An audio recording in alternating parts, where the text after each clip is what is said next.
Cena, what in the hell are you talking about? Huh? Instead of wasting time out here, make your historic announcement, then shut the hell up. Get out of my ring. This is my night tonight. Hold on. Let's give him his due. Ladies and gentlemen, Chris Jericho is back. I admit I might have got a little carried away, but that's okay. You see, since you've been gone, some things have happened. Big Show is on a tear, and he's often said that now he's moving on to the Money in the Bank ladder match. The reason he's doing that is because he knows that he can climb a ladder, grab the contract, and become the new WWE champion. And once he does that, there is no champion that can stop him. Quite frankly, I believe him. So, I'll get to the chase. The historic announcement is, in order to stop Big Show, for the first time ever, I'm putting myself in the Money in the Bank ladder match. Oh, so you just think that you're going I think what? I think I'm just going to let Big Show do what he says he's going to do, climb that ladder, grab that contract, and be the next WWE champion. You and I both know everyone who holds the suitcase has always cashed it in to be the champion. I know that better than anybody. I've had that suitcase cashed in on me more than once. I just figured it's about time I'm on the other side of the fence. You see, it's been about a year since I've been the WWE champion. And come to think of it, I'm not just out to stop Big Show. At Money in the Bank, I'm going to win the whole Fudging thing. Fudging? It's a PG show. It's the best I could do. What are you, 9? Most of our viewers are around that age. Yeah, well, you know what, Cena? Something that I remember now that I'm back is that your arrogance, your ignorance, it never ceases to amaze me. I mean, it's actually quite mind-boggling. How dare you think you can just waltz into a Money in the Bank ladder match and win it the very first time just because you're John Cena? No. It doesn't work that way. I have survived Money in the Bank ladder matches. As a matter of fact, I invented the Money in the Bank ladder match in 2005. Yeah, that's mine. And I've been in 3 Money in the Bank ladder matches. And by my calculations, you've won none of them. So what's your point? You're always so smug, aren't you, Cena? You're so funny. Always making jokes and laughing. You know, the Money in the Bank ladder match is not a joke. You know, it's not a joke at all. You see, this is not something you just take lightly and try out for fun. You want to do something for fun? Go in a bouncy house. Do another Star Wars promo. Because that was fun. Yeah, really. Money in the Bank is a serious match. And there's never been another performer in the history of this company that's been in more ladder matches than me. And this is no ordinary match. It's the Money in the Bank ladder match. This is a career ender, Cena. I know what it's like to be in those matches. So instead of worrying about stopping Big Show, maybe you need to worry about stopping me. And now, more Pro Wrestling Weekly with your host, Ferran Derry. Sit down, shut up, and listen up. Welcome back to Pro Wrestling Weekly here on 1490 WBCB and online at WBCB1490.com. So as you hear, Big Show, Jericho, and Cena now in the hunt for the WWE Championship Money in the Bank contract. And Vicky Guerrero, of course, coming out on Raw and announcing that only former WWE champions are going to be involved in the Raw version of the Money in the Bank ladder match. So, unless there's something I'm missing, that means there's only going to be 4 participants: Cena, Big Show, Kane, and Jericho.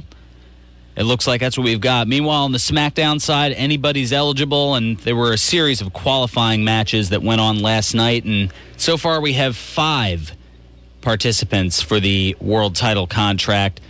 A couple of new names, to say the least. It should be interesting what direction they're going to go in, as you've got Tyson Kidd, Christian, who's a bit of a veteran, Santino Marella, who already has the U.S. title. That's, wonder which is less valuable at this point, the WWE United States Championship or the TNA Television Championship.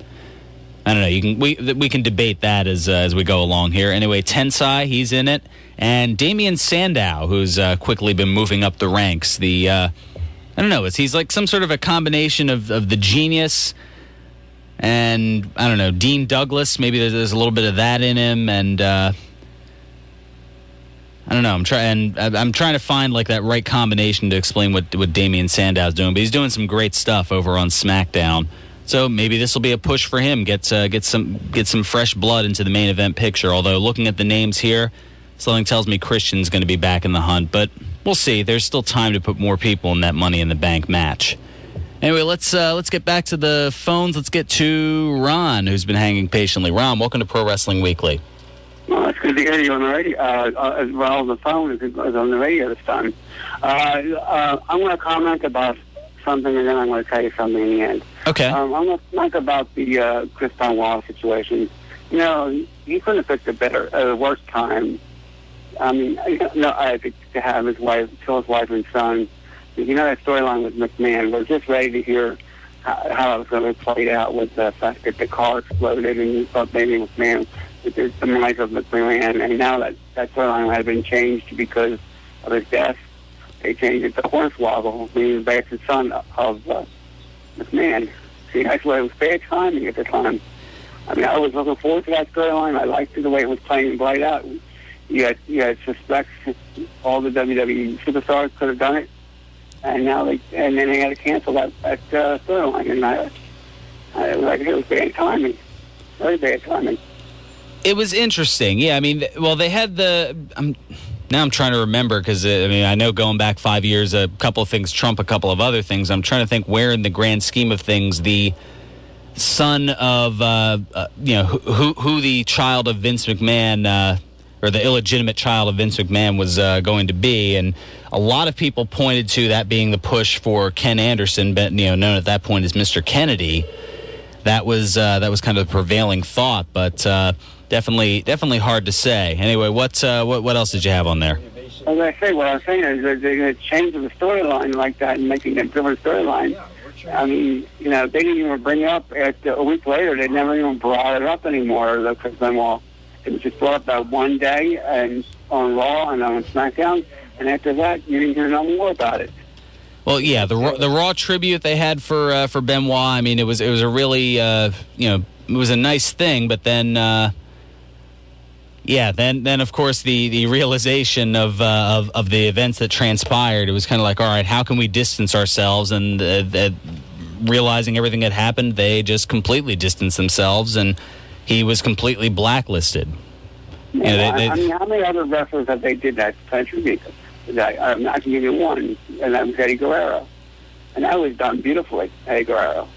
Well, the difference is, I mean, Eddie Guerrero died of, well, I want to say natural causes, but I guess it was by taking some supernatural substances over his career that contributed to that.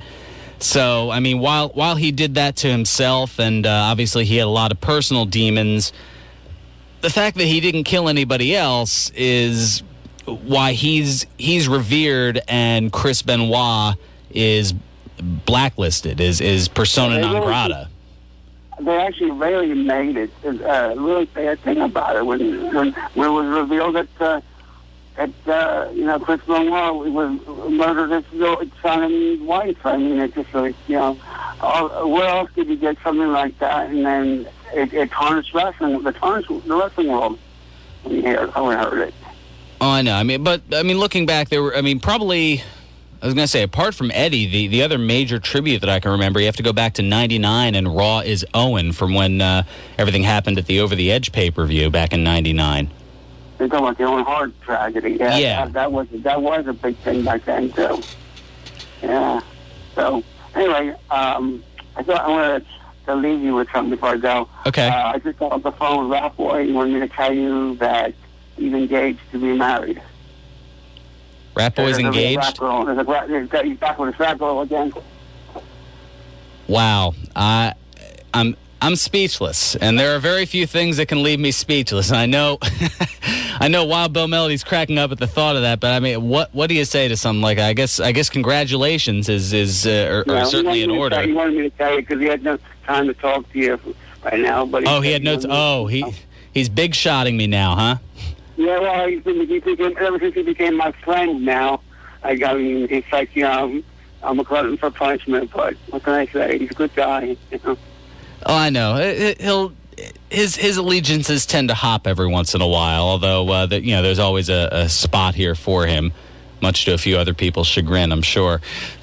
Mm-hmm. So I just thought I'd let you know about that.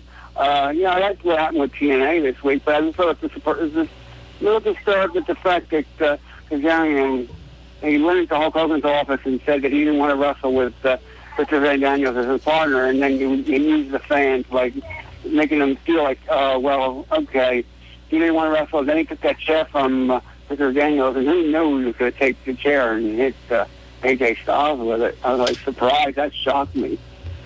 I mean, I never expected it to end that way. I thought he took the chair away, he was going to leave the ringside. It should be interesting, to say the least, and I'm looking forward to Styles and Daniels going at it in the Last Man Standing match coming up at Destination X. Yeah, I need to ask you. I don't know if I answered this question to you a few weeks back. That guy who was wrestling against, Bubba Ray, is that Abyss's brother, Robot's brother? No, they. I don't know how the heck they're doing it, but they've. But they are indeed the same person. That is. That is Abyss. That is Chris. Yeah, that is Chris Parks, who is playing Joseph Park as well as Abyss. So they're kind of doing. Yeah, they're doing a little Clark Kent Superman type thing. That's pretty good, because I thought it was him, because I could tell by the voice that it sounded like him, but I don't remember what Abyss looked like without, without the mask, exactly, and that's what kind of helps make it work. And the stuff that he's doing as Joseph Park, I have to commend him for, because it's shaking things up a little bit, and it's kind of interesting, because I mean, being an experienced wrestler and then going in the ring and making himself look clumsy and inexperienced, I mean, it's. I don't know. It's something that I haven't really seen before, and it's actually rather brilliant. I'd say that's good stuff. I mean, I really do. I thought that I could maybe get a twin brother or something, because he did sound like him. No Ron and Don Harris action here, or no Bella Twins action here, which is a shame, because I wouldn't mind a little bit. Oh, well. I still think TNA's good, and the product is now that they're 8 o'clock at night, it's a good time for it. Absolutely. Thanks so much for the call, Ron. I got to get rolling.